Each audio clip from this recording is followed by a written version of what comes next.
और भारतर प्रधानमंत्री नरेंद्र मोदी এই মুহূর্তত পঞ্চায়ত প্রসঙ্গত ভিডিও কনফারেন্সিংত মিলিত হৈছে আগবঢ়াইছো আমি পোনপটীয়া সম্প্ৰচাৰ का पैसा भी पंचायतों के पास आता है, लेकिन मनरेगा हो, प्रधानमंत्री आवास हो और अन्य विकास के कार्यक्रम हो, वो भी सब पारदर्शिता के साथ पंचायतें पूरा करें। इस मामले में प्रधानमंत्री जी ने हमेशा हम सबको प्रोत्साहन देने का काम किया है।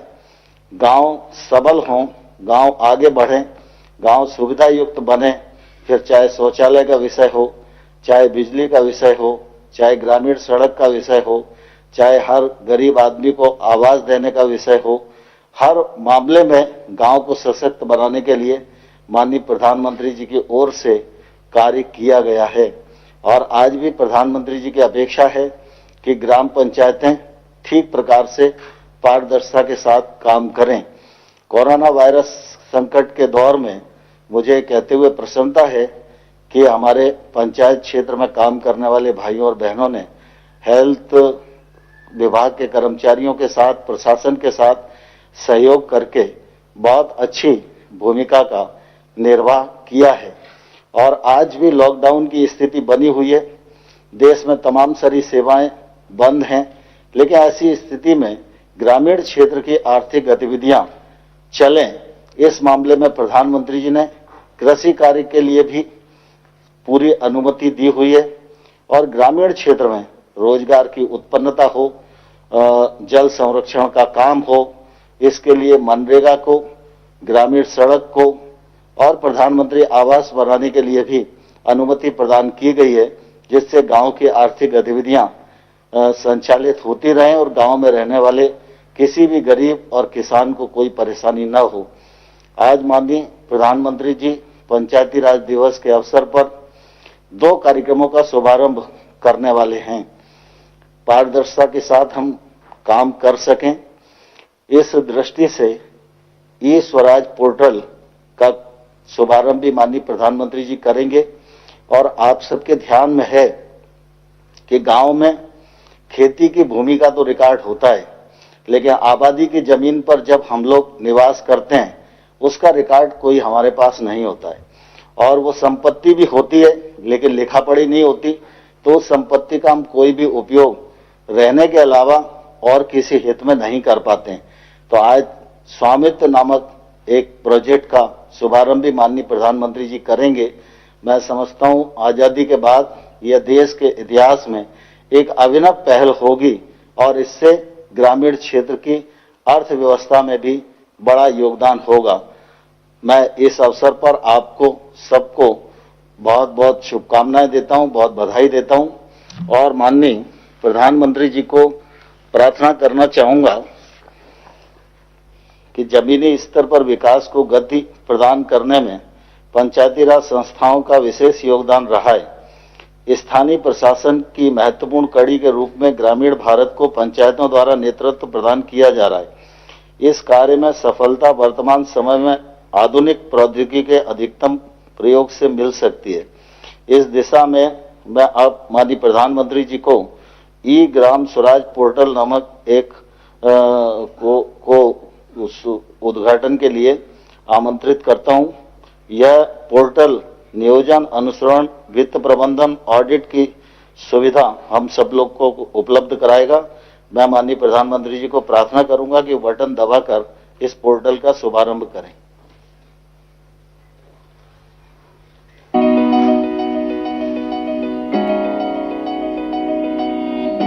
डिजिटल भारत के निर्माण हेतु सरकार ने कई कदम उठाए हैं, जैसे डिजिटल भुगतान का विस्तार, पोस्टल पेमेंट बैंक, सामान्य सेवा केंद्रों का विस्तार। इसी श्रृंखला में ग्रामीण भारत में पंचायती राज मंत्रालय की यह कड़ी पंचायतों के परिवर्तन हेतु है। ई ग्राम स्वराज एप्लीकेशन पंचायतों के संचालन के लिए उपयोगी एकीकृत टूल है, जिससे पंचायतों में किए गए कार्यों की प्रभावी निगरानी सरलता से की जा सकती है। इस एप्लीकेशन से न केवल पंचायतों की गतिविधियों की रिपोर्टिंग में सुधार होगा, बल्कि योजना की व्यापकता बढ़ेगी। ई ग्राम स्वराज एप्लीकेशन से किसी भी ग्राम पंचायत की पूरी जानकारी एक ही स्थान पर मिल जाएगी, जैसे सरपंच, पंचों और पंचायत सचिव का विवरण, वित्त विवरण, परिसंपत्ति का विवरण, ग्राम पंचायत विकास योजना GPDP में की गई गतिविधियाँ, जनगणना 2011, मिशन अंत्योदय, सर्वेक्षण रिपोर्ट आदि।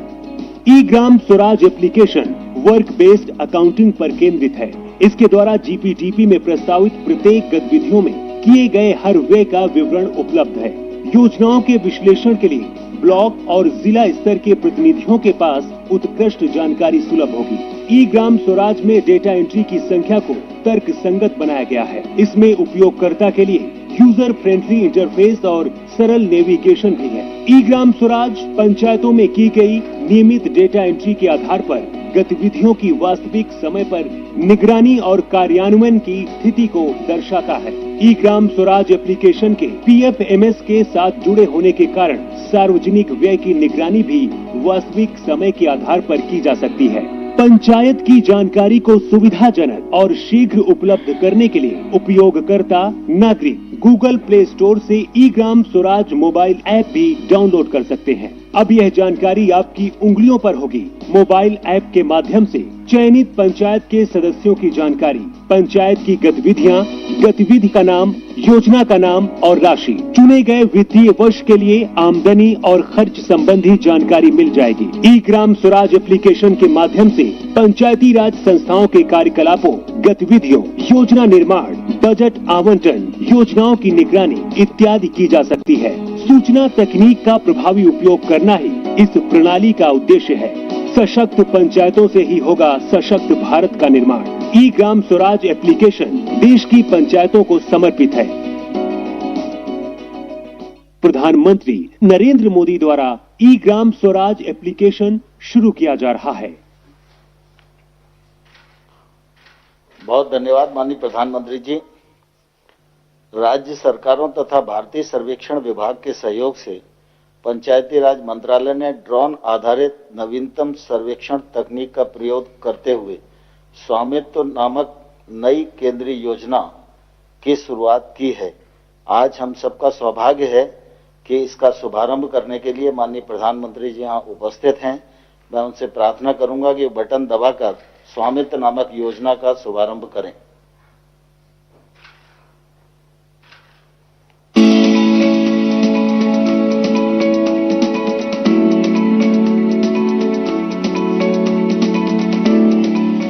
भारत की आत्मा गांव में बसती है, जहां 60% आबादी निवास करती है, लेकिन अधिकांश ग्रामीणों के पास अपनी आवासीय संपत्ति के कागजात नहीं हैं। अंग्रेजों के समय से देश के ग्रामीण क्षेत्रों की भूमि का बंदोबस्त होता रहा है, लेकिन अधिकांश राज्यों में गांव की आबादी क्षेत्रों का सर्वे और मापन संपत्ति के सत्यापन के दृष्टिकोण से नहीं हुआ है।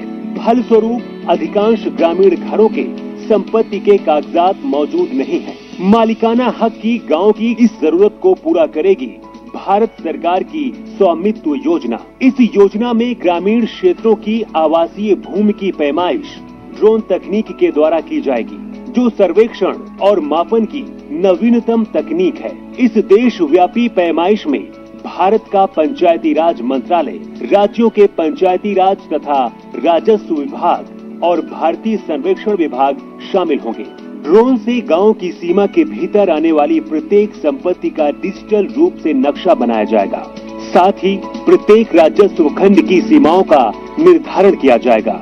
सटीक मापन के आधार पर गांव की प्रत्येक घर का संपत्ति कार्ड राज्य सरकारों के द्वारा बनाया जाएगा। इस तरह से यह क्रांतिकारी कदम संपत्ति के मालिक को सुगमता से मालिकाना हक प्राप्त करवाएगा। इस मालिकाना हक से गांवों के निवासी अपनी संपत्ति का वित्तीय उपयोग जैसे कि ऋण लेने में सक्षम होंगे और गांवों के आवासीय क्षेत्र का रिकॉर्ड पंचायतों को प्रदान कर सकेंगे। इससे संपत्तियों का कर के दायरे में आना और पंचायतों द्वारा आसानी से कर संग्रह संभव हो पाएगा। इस आमदनी से पंचायतें ग्रामीण नागरिकों को बेहतर सुविधा दे पाएंगी। संपत्ति के स्पष्ट आकलन एवं स्वामित्व का निर्धारण होने से उनके मूल्य में ही वृद्धि होगी। ड्रोन सर्वेक्षण तकनीक के उपयोग से ग्राम पंचायत के पास गांव का सटीक रिकॉर्ड और मानचित्र होगा, जिसका उपयोग कर वसूली में, भवन निर्माण हेतु परमिट जारी करने में, अवैध कब्जा समाप्त करने आदि के लिए किया जा सकता है। हमारा देश बदलते समय के साथ कदम से कदम मिलाकर उन्नत तकनीक का भरपूर उपयोग करते हुए विकास के मार्ग पर लगातार आगे बढ़ रहा है। सशक्त पंचायतों से ही सशक्त भारत का निर्माण होगा। प्रधानमंत्री नरेंद्र मोदी द्वारा स्वामित्व योजना का शुभारंभ किया जा रहा है। बहुत बहुत धन्यवाद माननीय प्रधानमंत्री जी। आपने ये ग्राम स्वराज पोर्टल और स्वामित्व नामक दोनों परियोजनाओं का शुभारंभ किया। मैं मंत्रालय की ओर से और पंचायती राज संस्थाओं की ओर से आपका हृदय से धन्यवाद करता हूं। कोरोना वायरस के संकट के इस दौर में आज आप सभी से बात करने वाले हैं और पंचायत प्रतिनिधियों से आपका वार्तालाप शुरू हो उससे पूर्व मैं प्रार्थना करूंगा कि आप प्रारंभिक उद्बोधन हम सबको दें, जिसके मार्गदर्शन के प्रकाश में आगे का वार्तालाप प्रारंभ हो सके। माननीय प्रधानमंत्री जी। नमस्कार। आप सभी साथियों को पंचायती राज दिवस की बहुत बहुत शुभकामनाएं। आज जिन जिन पंचों को और पंचायतों को सम्मानित किया गया है उनको भी मेरी तरफ से बहुत बहुत बधाई। और देश भर की पंचायतों से मेरा आग्रह है कि आप वेबसाइट पर जाकर के जिनका सम्मान हुआ है, जिनको अवार्ड मिला है, उसकी जानकारी जरूर प्राप्त करें। किस बात को लेकर के उनको ये सिद्धि मिली है, उनका गौरवगान करें। साथियों, ये कोरोना वैश्विक महामारी ने वाकई हम सभी के काम करने के तरीके को बहुत बदल दिया है। पहले हम लोग किसी कार्यक्रम में रूबरू मिलते थे, आमने सामने मिलते थे, बातें करते थे, लेकिन आज वही कार्यक्रम वीडियो कॉन्फ्रेंस के माध्यम से करना पड़ रहा है। इस वक्त देश भर के लाखों सरपंच और पंचायत सदस्य टेक्नोलॉजी के माध्यम से जुड़े हुए हैं। मैं आप सबका स्वागत करता हूं, आप सबको बहुत बहुत अभिनंदन करता हूं। आज अनेक पंचायतों को अच्छे कार्यों के लिए पुरस्कार भी मिले हैं। पुरस्कार विजेता सभी पंचायतों को, जनप्रतिनिधियों को भी अनेक अनेक शुभकामनाएं और बहुत बहुत बधाई, और उस गांव वालों को भी बधाई। साथियों, पंचायती राज दिवस गांव तक सुराज पहुंचाने के हमारे संकल्प को दोहराने का एक अवसर होता है। और कोरोना संकट के इस दौर में इस संकल्प की प्रासंगिकता तो अनेक गुना बढ़ गई है। ये सही है कि कोरोना महामारी ने हमारे लिए अनेक प्रकार की नई नई मुसीबतें पैदा की है। जिन मुसीबतों को न कभी सोचा था, न कल्पना की थी, न कभी कोई सोच सकता है, ऐसी ऐसी मुसीबतें। लेकिन इससे भी बड़ी बात यह है कि इस महामारी ने हमें एक नई शिक्षा भी दी है, एक नया संदेश भी दिया है। आज इस कार्यक्रम के माध्यम से मैं हिंदुस्तान के सभी नागरिक, चाहे वो गांव में हो या शहर में, उन सब तक एक बहुत महत्वपूर्ण संदेश भी देना चाहता हूं। साथियों, कोरोना संकट ने अपना सबसे बड़ा संदेश, अपना सबसे बड़ा सबक हमें दिया है, हमें सिखाया है और एक प्रकार से उस रास्ते पर चलने के लिए हमारा दिशा निर्देश किया है। और वो रास्ता क्या है, वो दिशा क्या है? इस कोरोना संकट से हमने अनुभव में पाया है कि अब हमें आत्मनिर्भर बनना ही पड़ेगा। बिना आत्मनिर्भर बने ऐसे संकटों को झेल पाना भी मुश्किल हो जाएगा। गांव अपने स्तर पर अपनी मूलभूत आवश्यकताओं के लिए आत्मनिर्भर बने, जिला अपने स्तर पर, राज्य अपने स्तर पर, और इसी तरह हमारा ये पूरा हिंदुस्तान कैसे आत्मनिर्भर बने, अपनी आवश्यकताओं की पूर्ति के लिए हमें कभी भी बाहर का मुंह नहीं देखना पड़े, ये तय करने का ये सबक हमें सीखा है। भारत में ये विचार सदियों से रहा है, लेकिन आज बदली हुई परिस्थितियों ने हमें फिर से याद दिलाया है, आत्मनिर्भर बनो, आत्मनिर्भर बनो, आत्मनिर्भर बनो। हमारे देश की ग्राम पंचायतों की इसमें बहुत बड़ी भूमिका है। मजबूत पंचायतें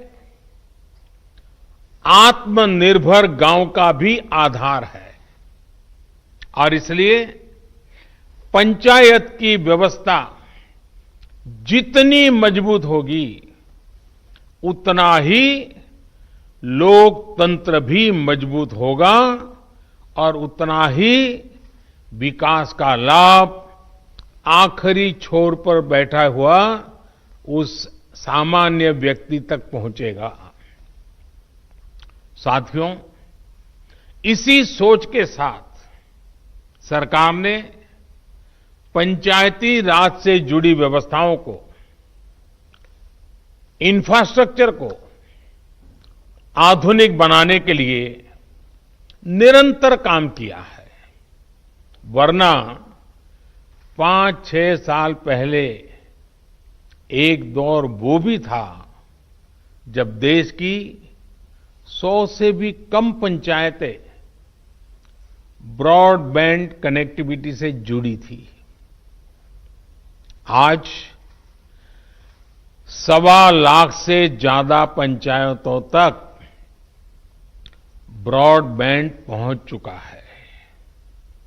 इतना ही नहीं, गांवों में कॉमन सर्विस सेंटरों की संख्या भी 3 लाख को पार कर रही है।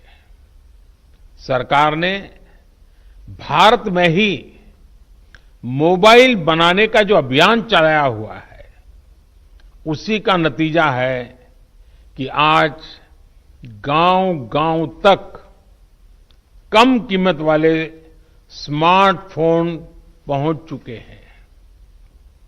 ये जो आज इतने बड़े पैमाने पर वीडियो कॉन्फ्रेंस हो रही है, लाखों लोग जुड़े हैं, इसमें इन सारी बातों का बहुत बड़ा योगदान है। साथियों, गांव के इंफ्रास्ट्रक्चर को मजबूत करने के लिए, शहरों और गांवों में दूरी को कम करने के लिए आज सरकार द्वारा 2 बड़े प्रोजेक्ट शुरू किए गए हैं। अभी जो वीडियो फिल्म चल रही है उसमें आपने देखा है, एक है ई ग्राम स्वराज और दूसरा ऐप है, और दूसरी ऐप की विशेषता है हर ग्रामवासी के लिए उसमें स्वामित्व योजना की शुरुआत।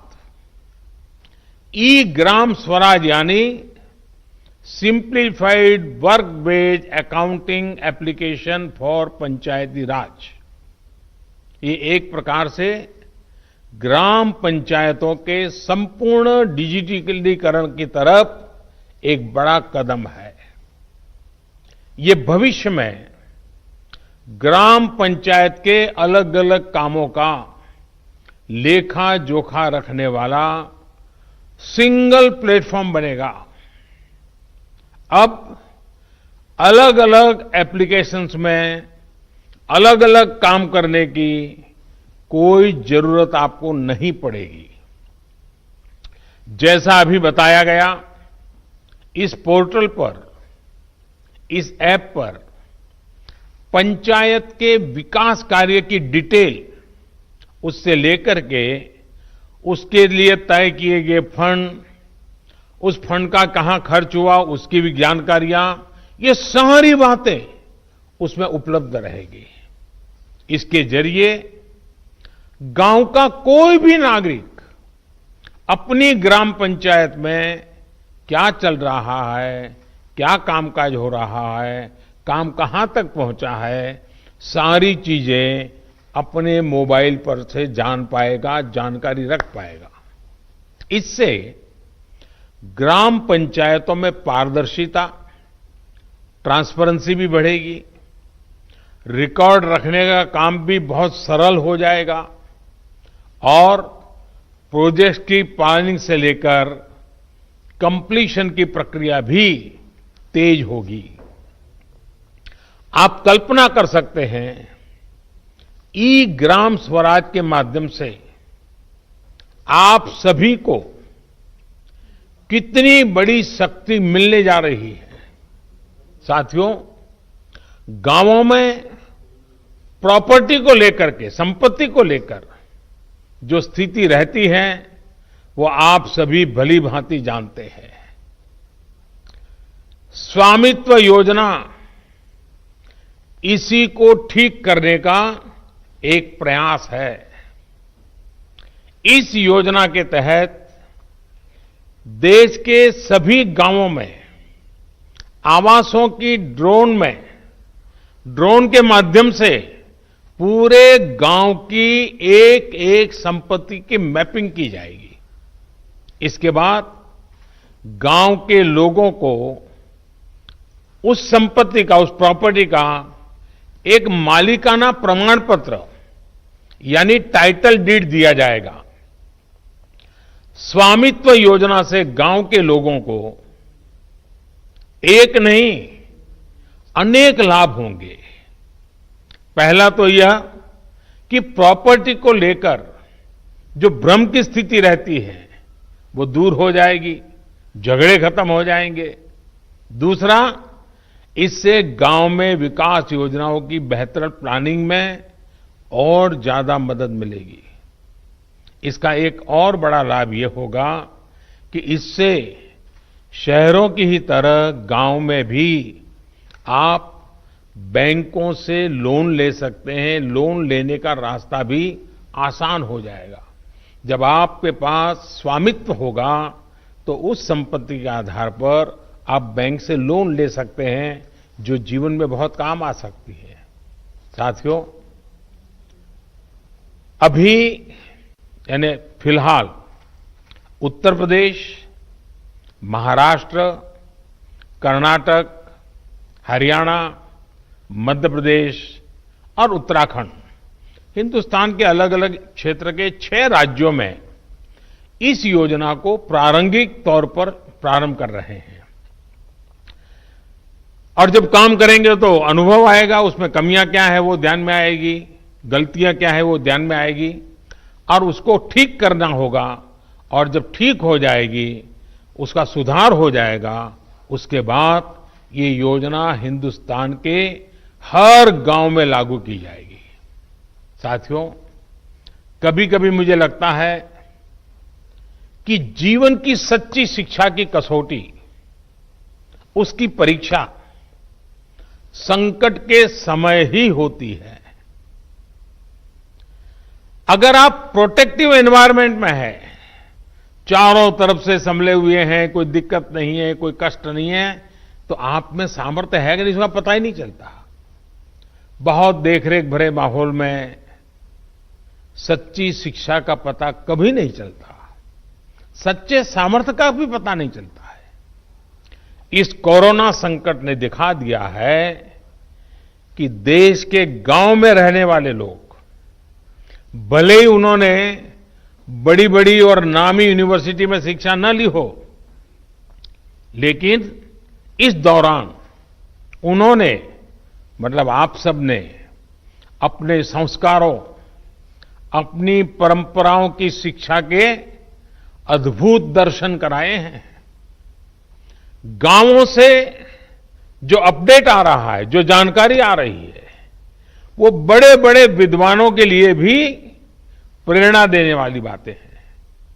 मेरे साथियों, ये काम आपने किया है, आपके गांव के प्रत्येक नागरिक ने किया है, माताओं बहनों ने किया है, मेरे आदिवासी भाई बहनों ने, खेत खलिहान में काम करने वालों ने, फसल कटाई और बुआई में जुटे साथियों ने देश को प्रेरणा देने वाला अद्भुत काम आपने किया है। और इसलिए मैं हिंदुस्तान के हर गांव को, हर गांव वासियों को प्रणाम करता हूं। आप सभी ने दुनिया को बहुत सरल शब्दों में मंत्र दिया है, और मैं मानता हूं हमारे देश के हर कोने में आपका दिया हुआ ये मंत्र बहुत काम आएगा। आपने बड़े सिंपल शब्दों में ने कह दिया, न सोशल डिस्टेंसिंग का शब्द प्रयोग किया, न लॉकडाउन का शब्द का प्रयोग किया, बड़े बड़े शब्दों का प्रयोग नहीं किया। आपने सिंपल सा मैसेज दे दिया, 2 गज दूरी का, 2 गज दूरी का, या कहें 2 गज देह की दूरी का। इस मंत्र के पालन पर गांवों ने बहुत अद्भुत काम किया है। 2 गज दूरी यानी सोशल डिस्टेंसिंग बनाकर रखने से आप कोरोना वायरस को भी खुद से दूर रख रहे हैं, किसी संभवित संक्रमण से खुद को बचा रहे हैं। और ये आपके ही प्रयास है कि आज दुनिया में चर्चा हो रही है कि कोरोना को भारत ने किस तरह जवाब दिया है। साथियों, इतना बड़ा संकट आया, इतनी बड़ी वैश्विक महामारी आई, लेकिन इन 2-3 महीनों में हमने ये भी देखा है कि भारत का नागरिक सीमित संसाधनों के बीच अनेक कठिनाइयों के सामने झुकने के बजाय उससे टकरा रहा है, लोहा ले रहा है। ये सही है कि रुकावटें आ रही है, परेशानी हो रही है, लेकिन संकल्प का सामर्थ्य दिखाते हुए, नई ऊर्जा के साथ आगे बढ़ते हुए, नए नए तरीके खोजते हुए देश को बचाने का और देश को आगे बढ़ाने का काम निरंतर जारी है। साथियों, इन परिस्थितियों में गांवों में जो हो रहा है, उसकी मैं अलग अलग स्रोतों से निरंतर जानकारी ले रहा हूं। आज मैं आप में से भी कुछ साथियों को सुनूंगा, बातें करूंगा, कोरोना के दौरान हुए अनुभवों और आपके सुझावों के बारे में मैं जरूर जानना चाहता हूं। पूरा देश आपको सुनना चाहता है, आपके अनुभवों को जानना चाहता है, खास करके शहर के लोग जिनके लिए ये दिन जरा और कठिन लग रहे हैं। गांव वालों ने रास्ता दिखाया है कि इस कठिनाइयों में भी कैसे उमंग और उत्साह के साथ जिया जाता है। आइए हम चर्चा का सिलसिला शुरू करते हैं। मुझे बताया गया है कि हमें सबसे पहले जम्मू कश्मीर चलना है। भाई मोहम्मद इकबाल जम्मू कश्मीर के बारामूला से जुड़े रहे हैं। ये ब्लॉक पंचायत नारवाव के चेयरमैन है। इकबाल जी नमस्कार। नमस्कार सर, मैं पहले जम्मू कश्मीर से डिस्ट्रिक्ट बारामूला और ब्लॉक नारवाल से आपको बहुत हार्दिक दिल से अभिनंदन करता हूं और आज इस अवसर पे जो हमारा पंचायत दिवस है इस पे मुबारकबाद देता हूं सर। हमारा यहाँ पे जो इस वक्त नारवाल में इस बार जो हम कोरोना वायरस से लड़ रहे हैं, जो आपने ऊपर से आदेश दिया है, डायरेक्शंस दी है लॉकडाउन की, उसकी इंप्लीमेंटेशन ग्राउंड पे 100% हो रही है। उसके लिए हमने तैयारियां पहले से कर रखी थी। जब आपने पहला एक दिन का लॉकडाउन किया था तो उस दिन हमने ब्लॉक लेवल जो हमारा ब्लॉक मेडिकल ऑफिसर है, हमारा आईसीडीएस है और पंचायत से हमने एक ऑर्डर निकाल दिया बीडीसी ऑफिस से। तो हमने एक मीटिंग की और उस मीटिंग में हमने तीनों डिपार्टमेंट्स को, आशा वर्कर्स, आईसीडीएस वर्कर्स और पंचायत पीआरआई मेंबर्स है, उनकी ट्रेनिंग दिला दी। तो हमने जो कोरोना वायरस को हमारे जो उनके लिए बारे में उनको इन्फॉर्म किया। उसके बाद हमने उनको घर घर अपने ब्लॉक में भेजा। और मैं आपको एक हकीकत बता रहा हूं कि हमारे ब्लॉक में वो कोई ऐसा घर नहीं होगा जिसमें हमारी टीम, जिसमें हमारे पीआरआई, जिसमें हमारे मेडिकल और आईसीडीएस के वर्कर्स नहीं गए और हर एक फर्द को, हर एक इंडिविजुअल को अवेयर किया कि कोरोना वायरस से कैसे बचा जा सकता है। हमारे एक ब्लॉक में आज तक सिर्फ एक पॉजिटिव केस आया, लेकिन उसमें भी सबसे बड़ा रीजन ये है कि हमारी वहां पे पंचायत एस्टैब्लिश नहीं हुई है।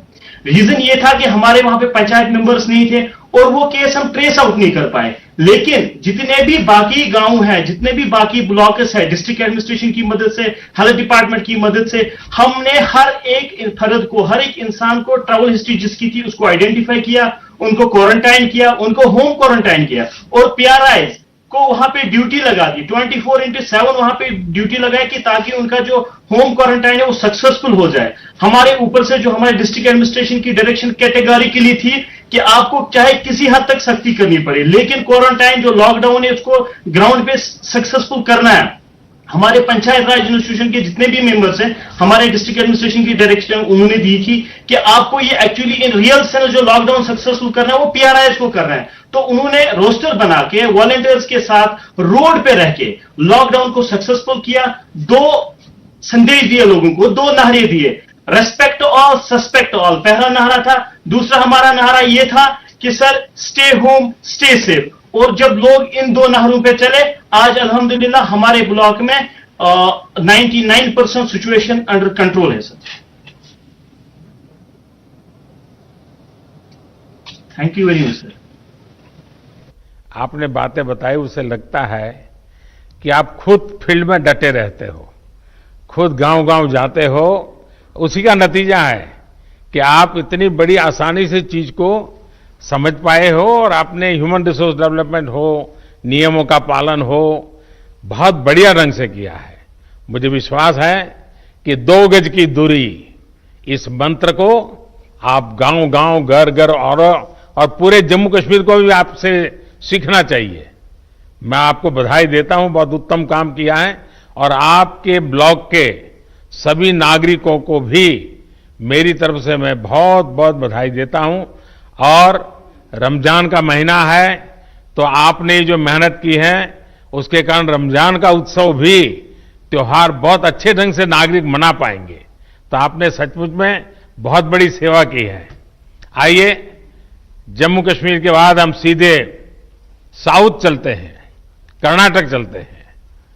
कर्नाटक के चिक्काबल्लापुर से हमारे साथ श्री नवीन कुमार जी जुड़ रहे हैं। देश के प्रधान सेवक आपको वारदसल्ली ग्राम पंचायत के सेवक से नमस्कार। कि आजकल मुझे गांव के प्रधान से भी बात करने का सौभाग्य मिलता है और दुनिया के बड़े बड़े देश के बड़े बड़े प्रधानों से भी बात करने का मौका मिल जाता है। Thank you. ಹೋಮ್ ಕ್ವಾರಂಟೈನ್ ನಲ್ಲಿರುವ 14 ಮಂದಿ ಕಾರ್ಯಪಡೆ ಸದಸ್ಯರಿಂದ ಮನೆಯ ಬಾಗಿಲಲ್ಲಿ ಹಾಲು ತರಕಾರಿ ಮತ್ತು ವೈದ್ಯಕೀಯ ಸೌಲಭ್ಯ ನೀಡಿ ಅವರು ಹೊರಗಡೆ ಬರದಂತೆ ನಿಗಾ ವಹಿಸಲಾಗುತ್ತಿದೆ. हमारे ग्राम पंचायत में कोई कोरोना पीड़ित व्यक्ति नहीं है, पर 14 लोगों को हमने होम क्वारंटाइन में रखा हुआ है. इनको पंचायत के द्वारा ही पानी, दूध, सब्जी, राशन आदि की व्यवस्था घर पे ही कर रहे हैं. ಹೌದು, ಆಶಾ ಅಂಗನವಾಡಿ ಕಾರ್ಯಕರ್ತೆ, ಆರೋಗ್ಯ ಇಲಾಖೆ ಸಿಬ್ಬಂದಿ, ಗ್ರಾಮ ಪಂಚಾಯಿತಿ ಸದಸ್ಯರು, ಸಿಬ್ಬಂದಿ ಮತ್ತು ಸ್ವಯಂ ಸೇವಕರುಗಳಂತೆ ಕಾರ್ಯಪಡೆಯನ್ನು ರಚಿಸಲಾಗಿದ್ದು ವಾರದಲ್ಲಿ 2 ಬಾರಿ ಸಭೆ ಸೇರಿ ಕೊರೋನಾ ನಿಯಂತ್ರಣ ಬಗ್ಗೆ ಮಾಹಿತಿಯನ್ನು ಪಡೆಯಲಾಗುತ್ತಿತ್ತು. आशा एएनएम आंगनवाड़ी कार्यकर्ती, स्वास्थ्य विभाग के अधिकारियों और ग्राम पंचायत के सारे सदस्यों और स्टाफ का एक टास्क फोर्स रचा गया है. हर हफ्ते में 2 बार बैठक बुलाकर कोरोना कैसे रोकें और इसके अड़ी क्या क्या कोशिश कर सकते हैं इसके बारे में चर्चा चलती है. आईसी, सोशल डिस्टेंसिंग और सैनिटेशन के काम अच्छे से चल रहे हैं. ಪ್ರಧಾನಮಂತ್ರಿ ಗರೀಬ್ ಕಲ್ಯಾಣ್ ಯೋಜನೆಯಡಿಯಲ್ಲಿ 2301, ಪ್ರಧಾನಮಂತ್ರಿ ಕಿಸಾನ್ ಸನ್ಮಾನ್ ಯೋಜನೆಯಡಿಯಲ್ಲಿ 1480, ಉಜ್ವಲ್ ಯೋಜನೆಯಡಿಯಲ್ಲಿ 739, ವಿವಿಧ ಪಿಂಚಣಿ ಯೋಜನೆಯಲ್ಲಿ 506 ಸೇರಿದಂತೆ ಒಟ್ಟು 5026 ಫಲಾನುಭವಿಗಳಿಗೆ ಅನುಕೂಲ ಮಾಡಲಾಗಿದೆ. ये 4 योजने जो प्रधानमंत्री गरीब कल्याण योजने, प्रधानमंत्री किसान सम्मान योजने, उज्जवल योजने और विविध तरह के पेंशन योजने के तहत 5000 से ज्यादा लाभार्थियों को लाभ हुआ है. ವಿನೂತನ ಕಾರ್ಯಗಳು. ಗ್ರಾಮ ಪೊಲೀಸ್ ಮೂಲಕ ಆಂಧ್ರ ಗಾಡಿ ಭಾಗದಲ್ಲಿ ಚೆಕ್ ಪೋಸ್ಟ್ ಗಳನ್ನು ನಿರ್ಮಿಸಿ ಜನರು ಓಡಾಡದಂತೆ ತಡೆಯಲಾಗುತ್ತಿದೆ. यहाँ के युवकों को प्रेरित करके ग्राम पुलिस रची हुई है. पंचायत की सीमा में चेक पोस्ट लगा के इस चौकी में ये सब ग्राम पुलिस काम कर रहे हैं. इससे लोगों का अनावश्यक संचार करना रोक डाला हुआ है. इससे कोरोना का एक राज्य से दूसरे राज्य तक पहुंचने को नहीं दे रहे हैं. ಗ್ರಾಮ ಪಡೆಯ ಮೂಲಕ ವೈಯಕ್ತಿಕ ಮತ್ತು ಸಮುದಾಯ ಸ್ವಚ್ಛತೆಯ ಬಗ್ಗೆ ಅರಿವು ಮೂಡಿಸಲಾಗಿದೆ. वैयक्तिक और सामुदायिक स्वच्छता के बारे में हर जगह में अच्छे से आईसी हुई है और क्लीनलीनेस भी हुई है. ಪಂಚಾಯಿತಿ ವ್ಯಾಪ್ತಿಯಲ್ಲಿದ್ದ ಮಹಾರಾಷ್ಟ್ರದ 170 ಮಂದಿ ನಿರಾಶ್ರಿತ ಕೂಲಿಕಾರರಿಗೆ ಊಟ, ವಸತಿ ಮತ್ತು ವೈದ್ಯಕೀಯ ಸೌಲಭ್ಯ ಕಲ್ಪಿಸಲಾಗುತ್ತಿದೆ. लॉकडाउन की वजह से जो महाराष्ट्र से आए हुए 170 से अधिक कार्मिक थे, उन्हें हम एक पाठशाला में रखे हुए हैं. इन सभी को भोजन, पानी और मेडिसिन वगैरह की व्यवस्था की गई है और उन्हें भी कोई ना कोई काम में हम उलझाए रखे हैं. ರೈತರು ಬೆಳೆದಂತ ತರಕಾರಿ ಮತ್ತು ಹಣ್ಣುಗಳನ್ನು ರೈತರು ನೇರವಾಗಿ ಗ್ರಾಹಕರಿಗೆ ಮಾರಾಟ ಮಾಡಲು ಮುಕ್ತ ಮಾರುಕಟ್ಟೆ ವ್ಯವಸ್ಥೆಯನ್ನು ಕಲ್ಪಿಸಲಾಗುತ್ತಿದೆ. फल और सब्जियों के लिए एक बाजार की व्यवस्था की गई है. इससे किसानों को कोई आर्थिक लॉस नहीं हो रहा है. उनकी आर्थिक स्थिति और मनोबल को बढ़ाया गया है. ಗ್ರಾಮ ಪಂಚಾಯಿತಿಯಲ್ಲಿ ರೋಗಿಗಳಿಗೆ ಅಗತ್ಯವಿರುವ ಔಷಧಿಗಳನ್ನು ಬೆಂಗಳೂರಿನಿಂದ ತಂದು ಅವರ ಮನೆಗೆ ಬಾಗಿಲಿಗೆ ನೀಡಲಾಗುತ್ತಿದೆ. घर घर में जिन जिन को कोई भी मेडिसिन की रिक्वायरमेंट है, उन्हें घर पे ही हम बैंगलोर से लाके दे रहे हैं. ಮನರೇಗಾ ನರಡಿಯಲ್ಲಿ ಅಶುಕುಲ ಕೂಲಿಕಾರರಿಗೆ ವೈಯಕ್ತಿಕ ಮತ್ತು ಜಲ ಸಂರಕ್ಷಣಾ ಕಾಮಗಾರಿಗಳನ್ನು ಪ್ರಾರಂಭಿಸಿ ಉದ್ಯೋಗ ನೀಡಲಾಗುತ್ತಿದೆ. महात्मा गांधी राष्ट्रीय ग्रामीण उद्योग खातरी योजना के तहत पंचायत के श्रमिकों और किसानों को वैयक्तिक कामगारी और जल संरक्षण की कार्यकारी में हम भाग लेने का अवसर कर रहे हैं. इससे ग्राम पंचायत में भी उन लोगों का मनोबल बढ़ा रहा है. नवीन जी, आपके गांव की जनसंख्या कितनी है? 8500 सर. यानी बड़ा गांव है. आप कितने साल से सरपंच है? First time sir. First time बने हैं, लेकिन आप बहुत अद्भुत काम कर रहे हैं और बड़े सिस्टमेटिक कर रहे हैं, प्लानिंग से कर रहे हैं. लेकिन गांव वाले आपकी बात मानते हैं? Yes sir. मानते हैं. चलिए, मेरी तरफ से आपको और आपके गांव वासियों को इतना उत्तम काम करने के लिए और सारी योजनाओं को लोगों तक पहुंचाने के लिए, आर्थिक प्रवृत्ति भी उतनी बढ़िया ढंग से चलाने के लिए मैं सचमुच में आपके नेतृत्व को, आपकी इस प्रकार के विजन को और गांव की ताकत कैसी होती है इसका दर्शन कराने के लिए मैं आप सबको बधाई देता हूं. आइए हम बिहार चलते हैं.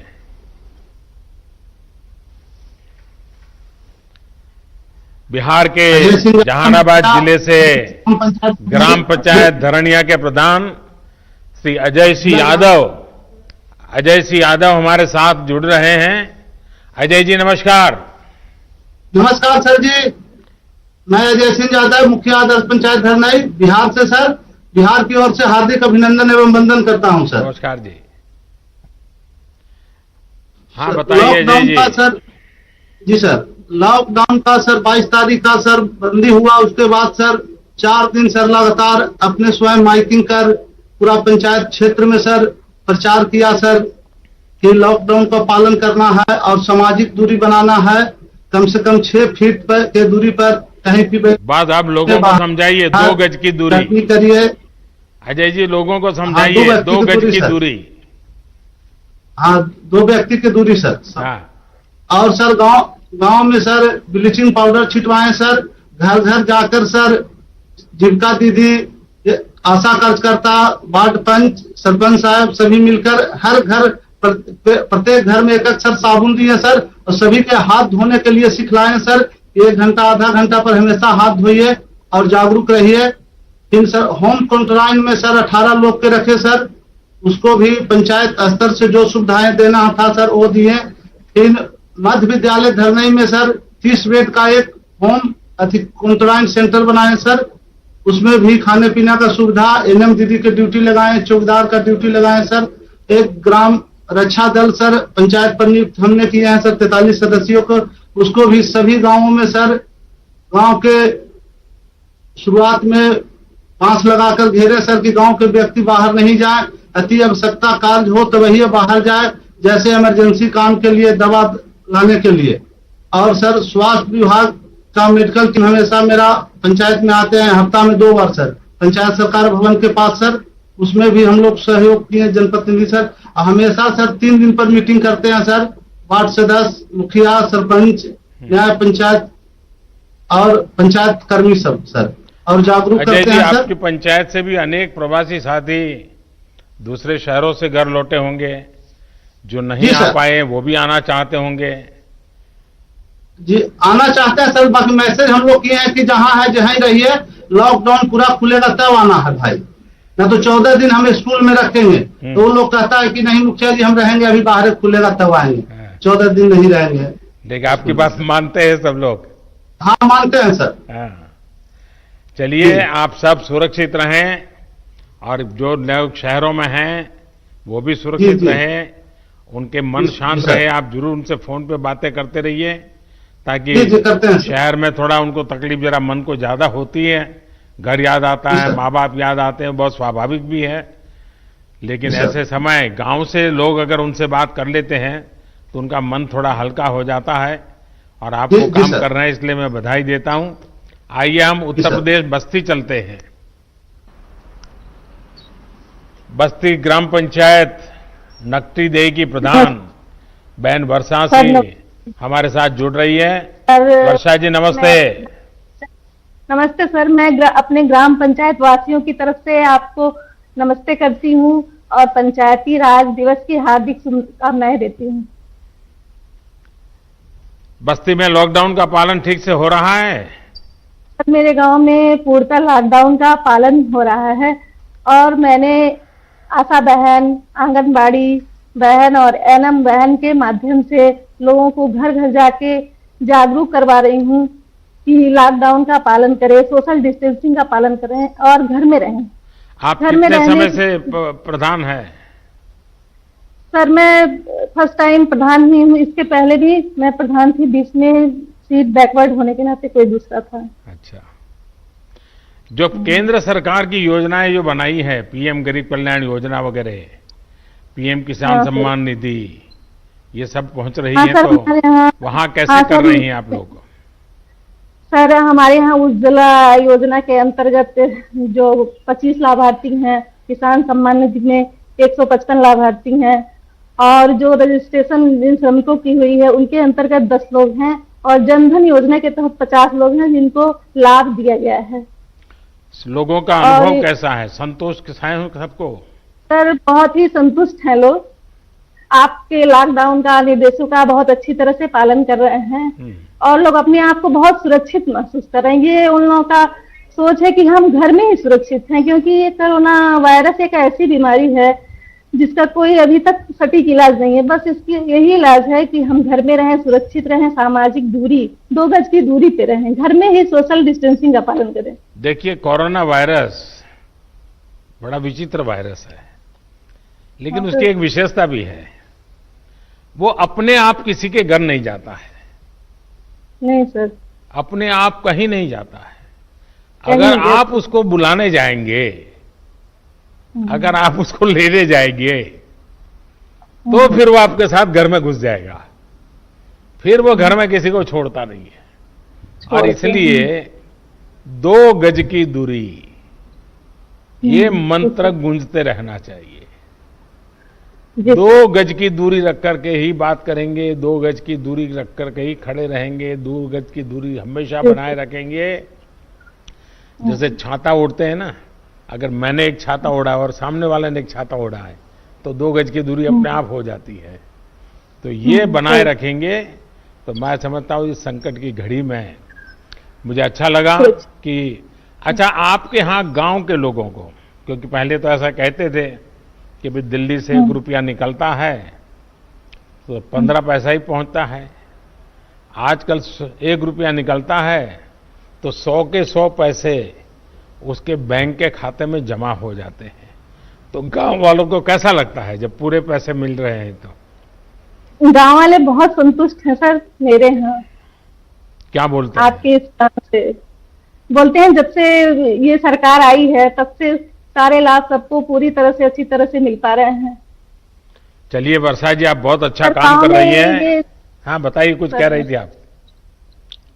सर, गांव में ये चर्चा हो रही है कि इस संकट की घड़ी में, कोरोना जैसी जो वैश्विक महामारी है, आप जैसे प्रधानमंत्री नहीं होते तो इस देश का क्या होता। सर, सोशल मीडिया पे ये हर जगह यही चर्चा हो रही है, हम लोग अपने बीच में भी यही चर्चा करते हैं। बस 2 गज की दूरी है, ये हम सबको बचाएगी, 2 गज की दूरी। खैर, मुझे अच्छा लगा, गांव के वालों को संतोष है, क्योंकि सरकार और जनता के बीच में जब विश्वास होता है तो कितने ही बड़े संकटों को हम पार कर लेते हैं।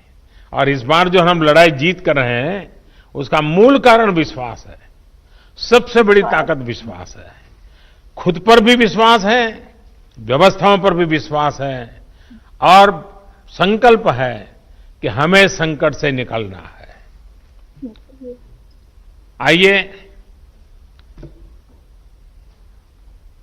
पंजाब की ओर चलते हैं। पंजाब पठानकोट की ग्राम पंचायत हाड़ा की सरपंच बहन पल्लवी ठाकुर हमारे साथ मौजूद है। पल्लवी जी नमस्कार। नमस्कार सर, आपको मेरी तरफ से और मेरे पूरे पंजाब की तरफ से हार्दिक अभिनंदन है। मैं सरपंच ग्राम पंचायत हाड़ा से, जो कि एक बैकवर्ड एरिया है और एक सर बॉर्डर का एरिया है। तो सर, जैसे कि अभी ये कोरोना वायरस चल रहा है, तो इसके चलते हुए हमारे गांव में हमारे गांव वासी और हमारे गांव के युवाओं का जो सबसे बड़ा सहयोग है, जो कि आपके द्वारा दिए गए संदेश का पालन कर रहे हैं, घर पे रहिए। तो सर, इसके लिए हमने अपने गांव में बहुत अच्छे इंतजाम किए हुए हैं। अपने गांव के दोनों प्रवेश द्वारों पर नाके लगाए हुए हैं, जिसमें मैं खुद भी जाती हूँ और मेरे गांव के जितने भी मेरे पंच हैं और जो उनमें उनके साथ हमारे युवा हैं, वो सब वहां पे पहरा दे रहे हैं, ताकि ना कोई गांव से बाहर जा सके बिना काम से और ना ही कोई गांव के अंदर आ सके। और इसके बाद जो हमने घर घर जाके लोगों को इसके बारे में थोड़ी जानकारी भी दी है। वैसे तो सर, जो 22 को लॉकडाउन स्टार्ट हुआ था हमारी जो पंजाब गवर्नमेंट की तरफ से, उसी दिन जो 31 तक जो लॉकडाउन अनाउंस कर दिया गया था, काफी लोग हैं जो उसी टाइम इस चीज की पालना कर रहे थे कि लॉकडाउन है तो अपने अपने घर पे रहिए। और हमारे द्वारा, मेरी पूरी पंचायत के द्वारा जो है लोगों को समझाया गया है अपने घर पर रहिए और अपने अपने घर में भी अगर आप बैठते हैं दूरी बना के बैठिए, टाइम टू टाइम अपने हाथ धोइए और हाथ मुंह आंखें जो है इनको बार बार आप छुए ना। तो सर जैसे कि अभी हमारे पंजाब में अभी फसलों की कटान का सीजन चल रहा है, तो सबसे ज्यादा हमें आवश्यकता जो है इस चीज पे देखनी है। जैसे कि अभी कटान चल रही है, तो पंजाब सरकार की तरफ से जो है कुछ विशेष नियम जो है पालन उनको मतलब बताया गया है लोगों को कि आपको ये नियम जो है इनकी पालना करनी है। जैसे कि कटान के समय में आपको 2-2 मीटर की दूरी पे बैठना है अगर आप जब कटान करते हैं, और बार बार हाथ धोने हैं उसमें भी सर उसके कुछ विशेष और भी प्रबंध किए गए हैं। जैसे कि फसलें आती हैं उनको मंडी में कैसे ले जाना है सर, ये सारे प्रबंध जो हैं जैसे 4 और 5 गांव की मिला के एक मंडी बनाई गई है, जहां पे क्या होगा, हम जो किसान हैं वो पहले होलोग्राम पर्ची लेंगे, उसके बाद ही वो मंडी में जा सकते हैं। अगर उनको होलोग्राम पर्ची उनके पास होगी तभी वो मंडी में जाएंगे। और उनको ये भी हमने बताया है कि आपको जो है ट्रैक्टर पे सिर्फ जो है 50 क्विंटल कनक जो एक बार मंडी में आप ले जा सकते हैं, और ट्रैक्टर पे सिर्फ एक ड्राइवर और उनके साथ एक सहयोगी होगा, वो भी आपस में जो है सामाजिक दूरी का विशेष ध्यान रखें। पल्लवी जी, आपने इतना बढ़िया ढंग से बता दिया। मैं सबसे पहले तो आपको अभिनंदन करता हूं कि आपने इतने बढ़िया तरीके से इन सारे संकट में समय अपने गांव को संभाला है, और गांव वाले आपकी बात मानते हैं। आपकी बात सही है, किसान का स्वस्थ रहना बहुत जरूरी है, क्योंकि वो हमारा अन्नदाता है और निस्वार्थ भावना से पूरे देश का पेट पालता है। ये किसान और पशुपालक साथी ही हैं जिन्होंने पूरे लॉकडाउन के कारण देश को जरूरी अनाज, सब्जी, दूध, फल इसकी कमी नहीं होने दी है। मैं उनके इस हौसले की भूरी भूरी प्रशंसा करता हूं। हाँ, तारीफ के साथ ही मेरी आप सभी से एक प्रार्थना भी है, क्या पंजाब हो, हरियाणा हो, देश का किसान, और पल्लवी जी मुझे लगता है कि पठान